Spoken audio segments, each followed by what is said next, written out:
রহিম। প্রিয় দশম শ্রেণীর শিক্ষার্থীবৃন্দ, তোমাদের সকলকে এই বিজয় মাসের শুভেচ্ছা জানাই। নিশ্চয়ই ভালো আছো তোমরা, আমিও আল্লাহর রহমতে ভালো আছি। দশম শ্রেণীর বিজ্ঞান বিষয়ের শিক্ষার্থীদের দৃষ্টি আকর্ষণ করে বলছি যে তোমরা খাতা কলম নিয়ে প্রস্তুতি নাও।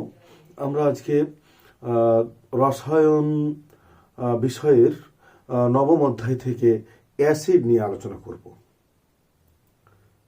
অ্যাসিড নিয়ে আলোচনাতে আমরা যা শিখব, অ্যাসিডের সংজ্ঞা বলতে পারবো, লঘু অ্যাসিডের ধর্মসমূহ এবং পরীক্ষামূলক প্রমাণ দিতে পারবো।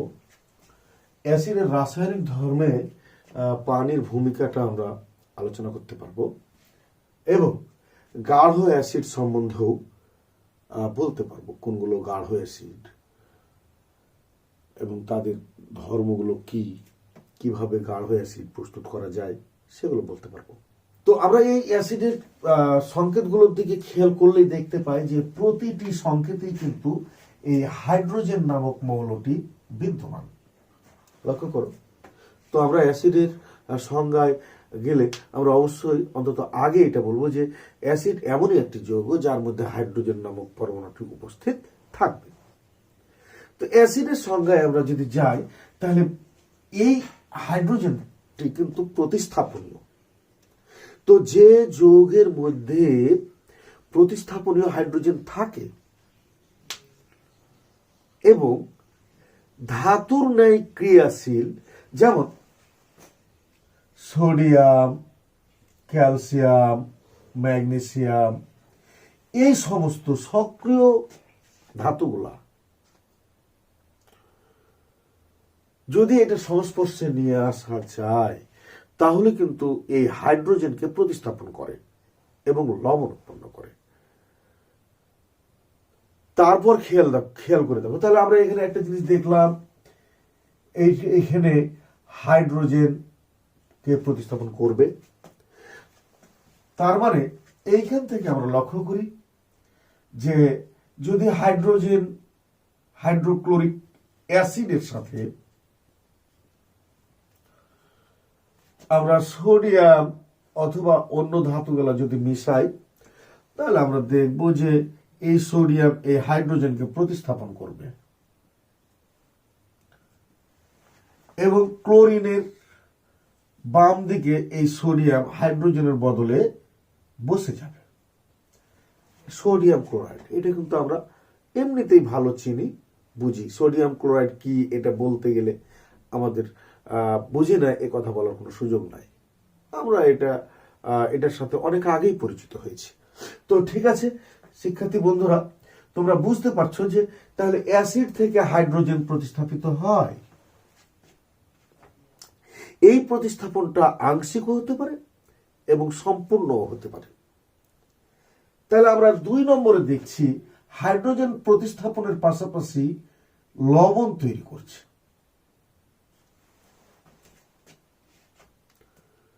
তাহলে আমরা দেখলাম কি, অ্যাসিড এমনই একটি রাসায়নিক দ্রব্য যার মধ্যে ধাতুর ন্যায় ক্রিয়াশীল কোনো মূলক অথবা ধাতু ওই হাইড্রোজেনকে প্রতিস্থাপন করতে পারে এবং ওই ধাতুর লবণ তৈরি করে। যেমন আমরা দেখলাম ওই ধাতুর লবণ কি, এই সোডিয়াম ধাতুর লবণ কি, সোডিয়াম ক্লোরাইড। আরো একটি জিনিস দেখো যে অ্যাসিড এমনই একটি রাসায়নিক দ্রব্য যে তাকে যদি আমরা ক্ষারকের সংস্পর্শে নিয়ে যাই তো দেখব যে সেখানে লবণ আর পানি উৎপন্ন করবে। তো এখানে বোঝাই যাচ্ছে যে লবণ আর পানি যদি উৎপন্ন করে, তার মানে দেখো হাইড্রোক্লোরিক অ্যাসিড এবং সোডিয়াম হাইড্রোক্সাইড, এই ক্ষারকটির সাথে আমরা ক্লাস 8 থেকেই পরিচিত। খেয়াল করো, এই সোডিয়াম আর ক্লোরিন অর্থাৎ সোডিয়াম ক্লোরাইড এবং এখানকার এই হাইড্রোজেন এবং এখানকার এই অক্সিজেন মিলে তৈরি করবে কি, পানি। অর্থাৎ প্লাস পানি। এটা লবণ আর পানি উৎপন্ন করে। আমরা কিন্তু একটি অধ্যায় আছে আমাদের, সেই অধ্যায়ে রাসায়নিক বিক্রিয়া পড়তে গিয়ে এটা জেনেছি যে অ্যাসিড আর ক্ষারক বিক্রিয়া করে লবণ আর পানি উৎপন্ন করে। তাহলে এখানে আমরা এবার অ্যাসিডের সংজ্ঞায় বলতে পারি যে যে রাসায়নিক দ্রব্যের অণুতে প্রতিস্থাপনীয় হাইড্রোজেন থাকে এবং ধাতু অথবা ধাতুর ন্যায় ক্রিয়াশীল মূলক দ্বারা যদি ওই প্রতিস্থাপনীয় হাইড্রোজেন আংশিক বা সম্পূর্ণরূপে প্রতিস্থাপিত হয় এবং লবণ উৎপন্ন করে এবং এখানে ক্ষারকের সাথে যদি বিক্রিয়া করে দিয়ে লবণ এবং পানি উৎপন্ন করে, তাহলে ওই দ্রব্যটি অ্যাসিড। নিশ্চয়ই বুঝতে পেরেছ? তাহলে আমরা এখানে দেখতে পাচ্ছি যে অ্যাসিডের এই জায়গাতে তোমরা অবশ্যই এখানে প্রশ্ন তুলতে পারো যে স্যার এখানে এ কিউ হলো কেন, এখানে এ কিউ হলো কেন? এ কিউ হলো অ্যাকুয়াস। আমরা এটা সবসময়ের জন্য মনে রাখার চেষ্টা করব যে যেগুলো লিকুইড লেখাযুক্ত, অর্থাৎ যেগুলো তরল, অর্থাৎ যে অ্যাসিডগুলোর মধ্যে পানি নেই, তারা কিন্তু রাসায়নিক বিক্রিয়ায় অংশ নিতে পারে না। কারণ সেই জায়গাতে, অর্থাৎ এখানে খেয়াল করে দেখো, অর্থাৎ এই হাইড্রোক্লোরিক অ্যাসিড যদি লিকুইড হয়, তাহলে এখান থেকে তোমার হাইড্রোজেন আয়ন এবং ক্লোরাইড আয়ন তৈরি হতে পারে না। কিন্তু এই লিকুইড হাইড্রোজেনের সাথে হাইড্রোক্লোরিক অ্যাসিডের সাথে যদি আমরা আরো একটি লিকুইড পদার্থ অর্থাৎ পানিকে যদি আমরা বিক্রিয়া করাই, তাহলে আমরা পাব পানিযুক্ত হাইড্রোক্লোরিক অ্যাসিড। তাহলে এই পানিযুক্ত হাইড্রোক্লোরিক অ্যাসিডটাই আবার কি হতে পারে? হাইড্রোজেন আয়ন এবং ক্লোরাইড আয়নে বিয়োজিত হতে পারে। তো এই অবস্থায় শুধু এজন্য আমরা এখানে এই এ কিউটা দিয়েছি। তাহলে আমাদের এখানে বোঝা গেল যে অ্যাসিড কি। এবার আমরা আসব আসলে লঘু অ্যাসিডের ধর্ম সম্বন্ধে একটু আলোচনা করে দেখব। অ্যাসিড সম্পর্কে আর একটু টিপস নিয়ে নাও যে অ্যাসিড এমনই একটি রাসায়নিক পদার্থ যা কি করে? ক্ষয় করে। যদি আমরা লোহাকে যদি অ্যাসিডের মধ্যে নিয়ে নিই, লোহাকেও সে ক্ষয় করে বসে।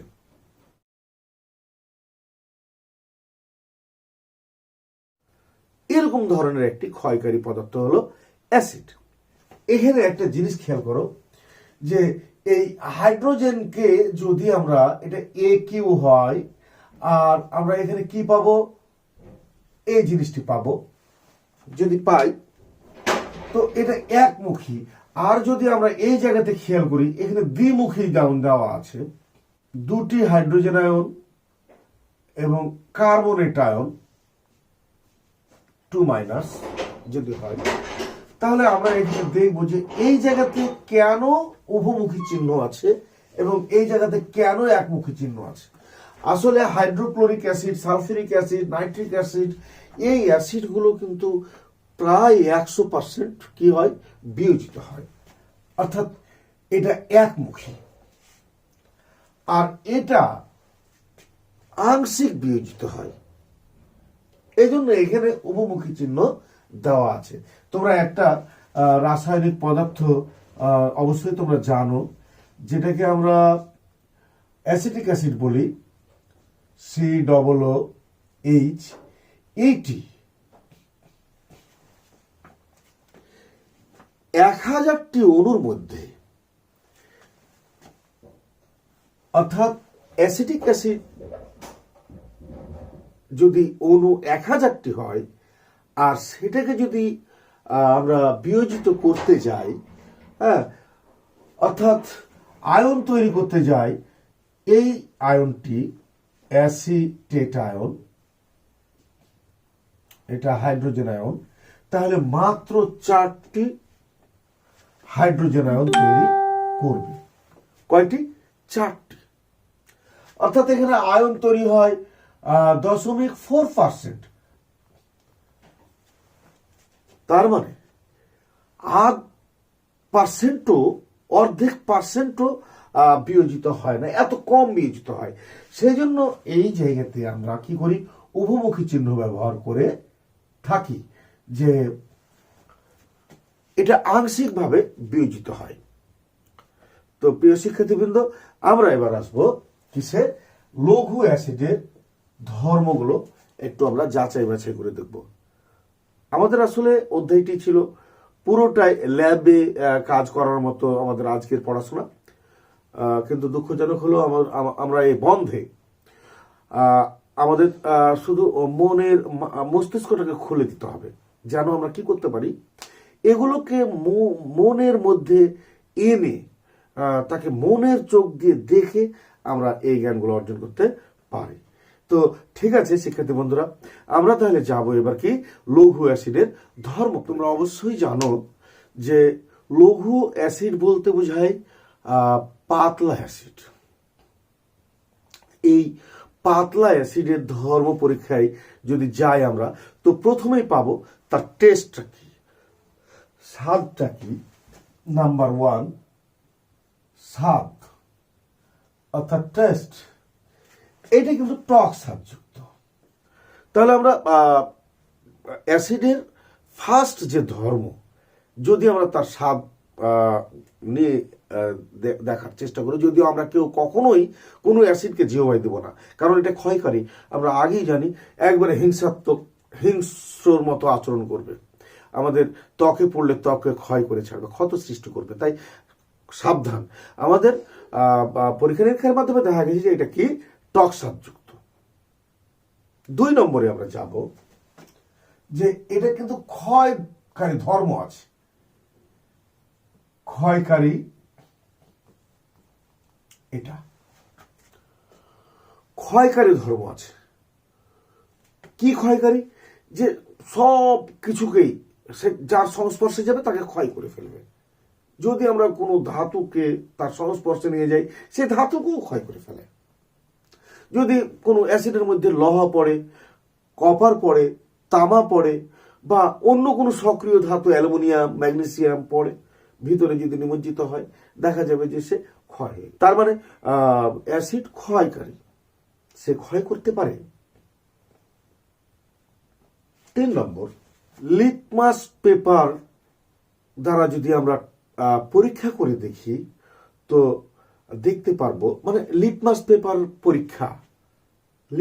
পেপার পরীক্ষাটা যদি আমরা করে দেখি, তো দেখতে পাবো, তোমরা একটু খেয়াল করে যে আমরা একটা ছোট্ট বাক্য অথবা 2টি শব্দ যদি আমরা মনে রাখতে পারি, তাহলে এই লিটমাস পেপারের পরীক্ষাটা বলতে পারবো। কেমন? আমরা খালা অর্থাৎ মায়ের বোনকে আমরা খালা বলি,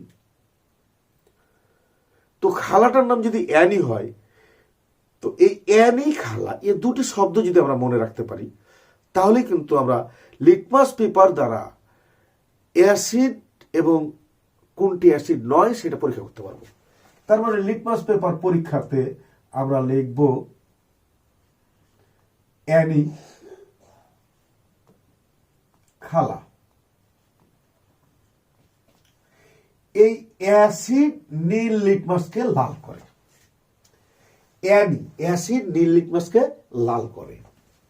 খালা, ক্ষারক কি করে? লালকে নীল করে। এটা আমরা লিটমাস পেপার টেস্ট করবো। আমরা লিটমাস পেপার টেস্ট করলে আমরা এটা দেখতে পাবো যে এখানে তাহলে ছোট্ট 2টি শব্দ, একটা অ্যানি আর একটা খালা। আসলে অ্যানি বলতে আমার খালার নাম বা তোমার খালার নাম, তাহলে তাকে তো আমরা স্বাভাবিকভাবে বলবো, যদি একাধিক খালা থাকে অ্যানি খালা। তো এই অ্যানি দ্বারা বোঝাচ্ছে যে অ্যাসিড কি করবে? নীল লিটমাসকে লাল করবে।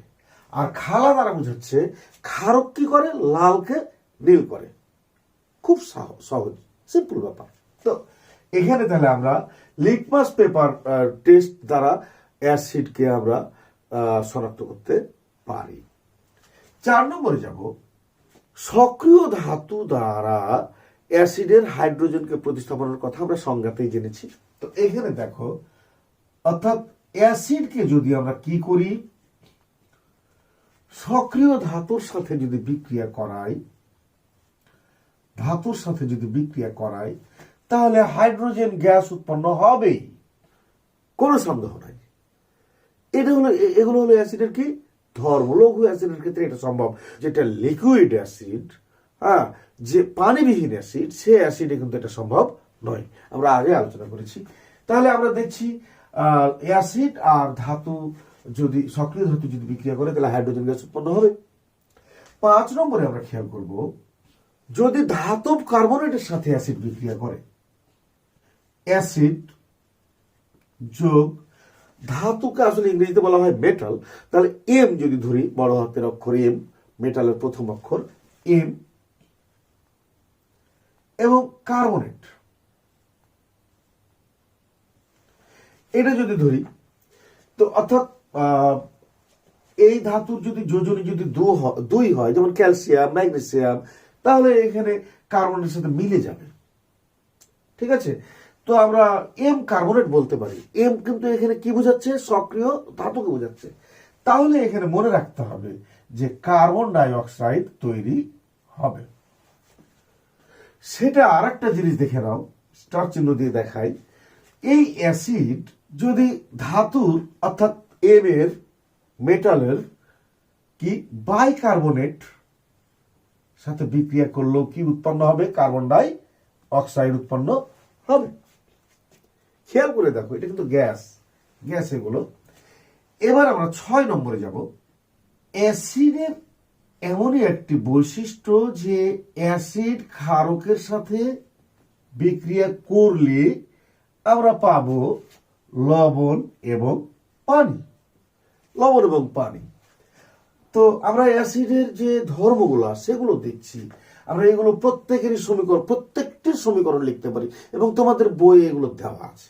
আমরা এবার 7 নম্বরে যাব। অ্যাসিড যদি ধাতুর অক্সাইডের সাথে বিক্রিয়া করে, অ্যাসিড যদি ধাতু হলো এম, আর অক্সাইড বলতে অক্সিজেন, যদি বিক্রিয়া করে, তাহলে যেমন আমরা অ্যাসিড নিলাম, এখানে হাইড্রোক্লোরিক অ্যাসিড নিলাম, আর ধাতুর অক্সাইড হলো সোডিয়াম অক্সাইড, তাহলে এখানে সোডিয়াম ক্লোরাইড আর পানি উৎপন্ন হবে, অর্থাৎ এখানেও লবণ আর পানি উৎপন্ন হবে। তো প্রিয় শিক্ষার্থীবৃন্দ, তোমরা অবশ্যই লক্ষ্য করেছো যে আমরা এখানে লঘু অ্যাসিডের ধর্মগুলো আমরা যাচাই করেছি। এই কাজটুকু আমরা ল্যাবে করতে পারতাম, কারণ ল্যাবে যদি স্বাদটা আমরা দিলাম না, খুব ঝুঁকিপূর্ণ। ক্ষয়কারী ধর্ম আমরা কোনো অ্যাসিডে যদি দিতাম, তাহলে হয়তো যেমন আমরা কোনো ধাতুকে তার মধ্যে প্রবেশ করালে আমরা এখানে বুঝতে পারতাম যে হ্যাঁ, সত্যি ধাতুটি ক্ষয় হয়ে গেছে। সেখানে আমরা অবশ্যই লঘু অ্যাসিড ক্ষয়কারী কিনা সেটা প্রমাণ করতে পারতাম। পরীক্ষামূলক প্রমাণের কথাটা বলছি। তারপর আমরা লিটমাস পেপার আমাদের আছে, ব্যবহার করি, আমরা ক্লাসরুমেও ব্যবহার করি, ল্যাবেও ব্যবহার করি। সেখানে যদি আমরা অ্যাসিডের মধ্যে যদি আমরা নীল লিটমাস প্রবেশ করাই, তাহলে তা লাল হবে, এবং ক্ষারকের মধ্যে যদি লাল লিটমাস প্রবেশ করাই, লিটমাস পেপার, তাহলে সেটা লাল হবে। সেটা আমরা কিন্তু হাতে কলমে দেখতে পারতাম।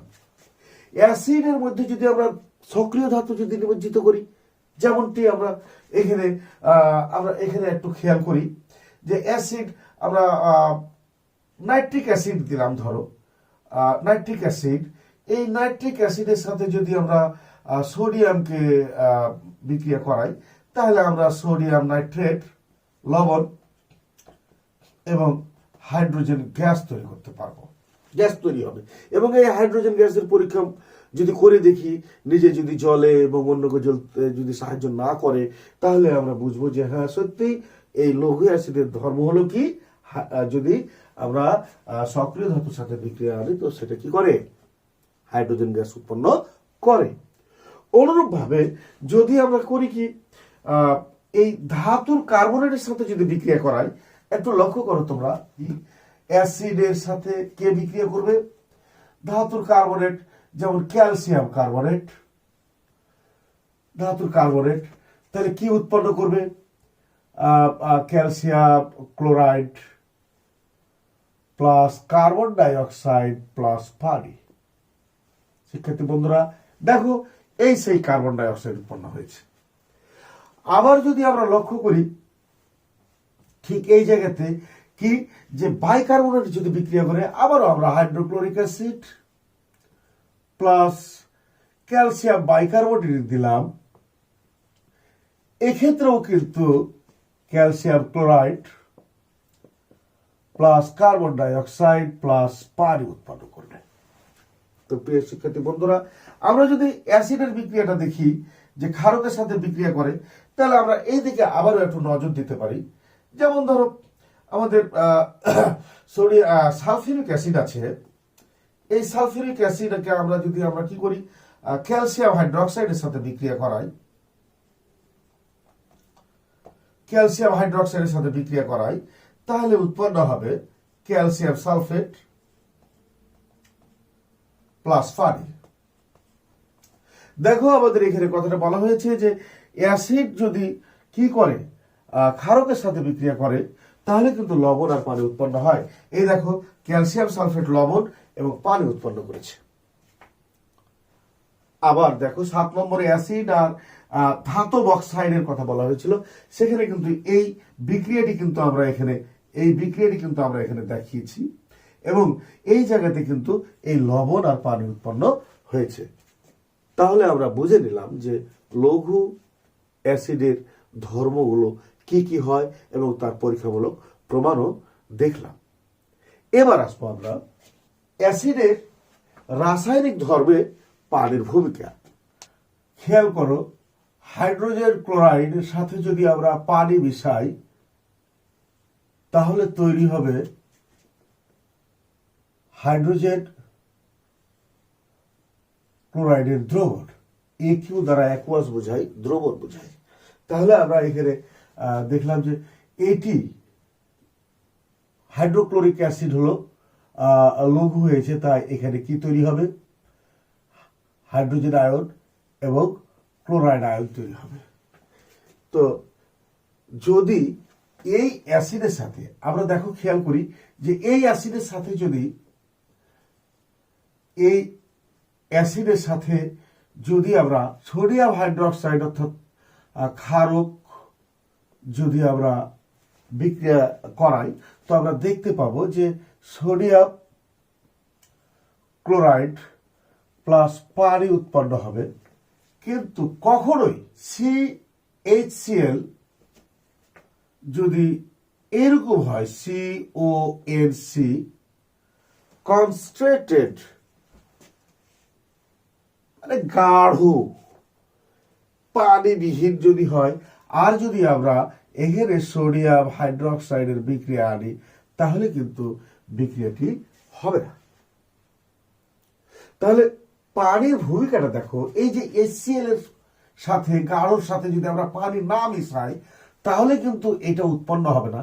আর এইটা যদি উৎপন্ন না হয়, তাহলে কিন্তু এই ধরনের বিক্রিয়া হবে না, যেমনটা এই জায়গাতে এই বিক্রিয়াটি ঘটেনি। তাহলে এখানে আমাদের অ্যাসিডের মানে ধর্ম পরিবর্তনে পানির বিশেষ ভূমিকা রয়েছে। তোমরা খেয়াল করে দেখো, আমরা যদি সালফিউরিক অ্যাসিডের মধ্যে সালফিউরিক অ্যাসিড খেয়াল করো, এইটা যদি লিকুইড হয়, তাহলে কিন্তু আমাদের বিক্রিয়া ঘটানো সম্ভব নয়। আমি সোডিয়ামের সাথেও যদি বিক্রিয়া করাই, তাও বিক্রিয়া ঘটবে না। তো যদি আমরা এটার সাথে যদি পানি যোগ করি, সেক্ষেত্রে কিন্তু দেখো সালফিউরিক অ্যাসিডের দ্রবণ তৈরি হবে। অর্থাৎ এই দ্রবণে দুটি হাইড্রোজেন আয়ন থাকবে এবং সালফেট আয়ন থাকবে। এই হাইড্রোজেন আয়ন এবং এই সালফেট আয়নে বিয়োজিত হতে পারলেই মানে সালফিউরিক অ্যাসিড বিক্রিয়া করবে। তাহলে আমরা দেখছি যে একটা ক্রিয়াশীলতা, অ্যাসিডের ক্রিয়াশীলতা আনয়নের ক্ষেত্রে অর্থাৎ হাইড্রোজেন আয়ন তৈরির ক্ষেত্রে এই পানির বিশেষ ভূমিকা রয়েছে। অনুরূপভাবে যদি আমরা খেয়াল করো, যদি আমরা নাইট্রিক অ্যাসিডটাও যদি কি হয়, লিকুইড হয়, সেক্ষেত্রেও বিক্রিয়া হবে না। তার মানে আমরা নাইট্রিক অ্যাসিডের মধ্যে পানি মিশালে আমরা নাইট্রিক অ্যাসিডের দ্রবণ পাবো। আর এই দ্রবণীয় নাইট্রিক অ্যাসিড কি করে, হাইড্রোজেন আয়ন দেয় এবং নাইট্রেট আয়ন দেয়, অর্থাৎ তখন এরা ক্রিয়াশীল হয়ে ওঠে। এখানে অ্যাসিডের কোনটি মৃদু অ্যাসিড এবং কোনটি তীব্র অ্যাসিড সেটা বুঝতে গেলে আমাদের পানির এবং অ্যাসিডের অনুপাতটা একটু জেনে নিতে হবে। পানির পরিমাণ যদি পানি এবং অ্যাসিডের মিশ্রণে যদি দেখা যায় যে পানির পরিমাণ বেশি এবং অ্যাসিডের পরিমাণ কম আছে, তাহলে বুঝতে হবে সেটি হলো মৃদু অ্যাসিড, লঘু অ্যাসিড। আর যদি পানি এবং অ্যাসিডের দ্রবণে দেখা যায় যে অ্যাসিডের পরিমাণ বেশি আছে এবং পানির পরিমাণ কম আছে, তাহলে সেটাকে বুঝবে যে সেটা হলো গাঢ় অ্যাসিড বা তীব্র অ্যাসিড। তো প্রিয় শিক্ষার্থী বন্ধুরা, তোমরা লক্ষ্য করো যে আসলে আমরা অ্যাসিডের তীব্রতাও বিচার করতে গেলেও সেই জায়গাতে পানির উপস্থিতি আবশ্যক। পানি না থাকলে অ্যাসিডের যে হাইড্রোজেন আয়নটা বিয়োজিত হয় না, হাইড্রোজেন আয়নটা চলাচল করতে পারে না, অর্থাৎ আণবিক অবস্থায় থাকে। তাই অ্যাসিডের রাসায়নিক ভূমিকায় কিন্তু পানির গুরুত্বপূর্ণ ভূমিকা রয়েছে। প্রিয় শিক্ষার্থী বন্ধু, তোমরা খেয়াল করো যে হাইড্রোজেন ক্লোরাইড গ্যাসের সাথে পানি মিশিয়ে আমরা কি করব, হাইড্রোক্লোরিক অ্যাসিড তৈরি করব। তবে এমন ভাবে তৈরি করব যেন কি হয়, এই হাইড্রোক্লোরিক অ্যাসিডের পরিমাণটা বেশি থাকে আর পানির পরিমাণ কম থাকে। অর্থাৎ কম পরিমাণ পানির মধ্যে বেশি পরিমাণ হাইড্রোক্লোরিক অ্যাসিড যদি প্রবাহিত করি, তারপরে যে অ্যাসিড তৈরি হবে সেটাই হলো গাঢ় acid. Nitric acid nitrogen die অক্সাইডের সাথে আমরা যদি পানি মেশাই, পানির পরিমাণটা কিন্তু হবে কি, কম। তাহলে যে নাইট্রিক অ্যাসিড তৈরি হবে সেটি হলো কি, গাঢ় নাইট্রিক অ্যাসিড। এই নাইট্রিক অ্যাসিডকে আমরা কাঁচের বোতলে রাখি, কিন্তু সেটা বাদামি রঙের বোতলে। কেন বাদামি রঙের বোতলে রাখি, খেয়াল করো, বাদামি রঙের বোতলটা ঠিক এরকম ভাবে হয়তো এখানে রাখলাম আমরা কি, নাইট্রিক অ্যাসিড রেখেছি। এর এই যে ভিতরের গাটা, এটা কোন বর্ণের হবে, বাদামি বর্ণের হবে। বাদামি বর্ণের বোতল নেওয়ার কারণটাই হলো যে কোনো এই যে সূর্যের রশ্মিটা আছে না, সূর্যের রশ্মিটা আছে, সেই সূর্যের রশ্মিটা যেন এর মধ্যে প্রবেশ করতে না পারে। যদি এর মধ্যে সূর্যের রশ্মি প্রবেশ করে, তাহলে এটি ভেঙে নাইট্রোজেন ডাই অক্সাইড উৎপন্ন হয়ে যাবে, অর্থাৎ এর একটা রাসায়নিক বিক্রিয়া সংঘটিত হবে। অর্থাৎ এই নাইট্রিক অ্যাসিড আর নাইট্রিক অ্যাসিড থাকবে না, অন্য কোনো বস্তুতে রূপান্তরিত হয়ে যাবে।